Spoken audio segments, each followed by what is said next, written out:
All right, let's go ahead and start part 7. And this one is, am I doing a good job as a parent? This is kind of the title of this. But as you're kind of evaluating yourself and thinking about your own parenting, what would you say, what are some things to look for if you want like a model of parent? Where would you go for that? Well, every parent really wants to do well. I mean, some know how to do well, some don't know how to do well, but certainly they want to do well.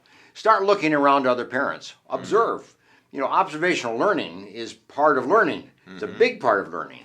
You know, we learn a lot of social behavior, and parents can learn parenting behavior by observing. You know, pick 4 or 5 or 6 parents that you see frequently or on occasion and can observe them in their parenting interactions with their kids. Just observe them. Right. And see the stuff that you would like to learn how to do or to do more of, and see the things that maybe you really couldn't do or really shouldn't do and don't want to do. But so it's not everything that they can teach you, but they can teach you some positive behavior. So observe parents that are within your frame of daily observation. Okay, good. And obviously parents that you respect and admire. How do they handle disappointment? How do they handle kids that when they cry out of time? You know, how do they do that? And then you take that and try that yourself. Good. Maybe some older parents even that have, they're maybe a step ahead of you. Grandparents, yeah, sure. So let's talk about helping your kid. You want your kids, if you're a successful parent, to get beyond you and someday to be independent of you, even financially. Yeah. So what are some things you can do to proactively help your kids to start thinking about financial independence? Or what even can you start early on that? Well, you do. I think financial independence starts in junior high school. And maybe a little bit before that, but certainly by junior high school, a child should have a checking account, a child should have a savings account, a child should have some source of income, whether that's only by gifts, you know, at special occasions, or some part-time work or allowance. They should have some kind of income. Yeah, okay, good. And then that income is then used appropriately.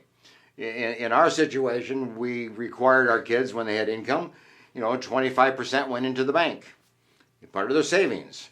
You know, 25% went to me for the gas that I spent chasing them around town. Okay. You know, 10% went to the church. And then the rest they could use for spending. So that you learn to divvy that out. And you can make different percentages. Sure, yeah. But when your kid gets money, they don't get the whole 100%. They have to use that money as you would consider to be appropriate as an adult. Right. So you save some, you keep some, you give some, you share some. Good. I like that. That's great. Very good. Sometimes we fall into something I would call a short-sighted parenting. I think you mentioned that in your book. Short-sighted parenting versus long-sighted parenting. What's the difference? How do you know if you are a short-sighted parent? Well, you know, we get discouraged easily. You know, kids are discouraging. Kids don't sometimes do what we say. You know, you have to look at it in the long run. You know, sure, kids are going to disappoint you. Yeah. But is this kid a disappointing kid in everything, or did he just disappoint you today? And there has to be then forgiveness. There has to be, you have to overlook some of that. And you have to have encouragement by saying, okay, we had a bad day. Yeah. But let's move forward. You know, every day is not this way. You don't do this all the time. This is an unusual thing. But we're going to monitor it. We're going to check it. We're going to make sure that you don't repeat this kind of behavior. But don't let it be your lifestyle. And don't, as a parent, kind of give up on your child because you had a disappointment. Or hurt experience. Look at it in the long run. Are you teaching your kid? Is your kid learning respect? Is your kid learning to be a talker? Is your kid learning to communicate? Is your kid learning to self-evaluate? Is your kid learning to learn how to relax and just kind of move on with things? And you know, it's kind of you fall, you pick up, and you move on. Is your kid learning? So look at the long run. Good. All right. Well, that wraps up this section. Enjoy it. There we are.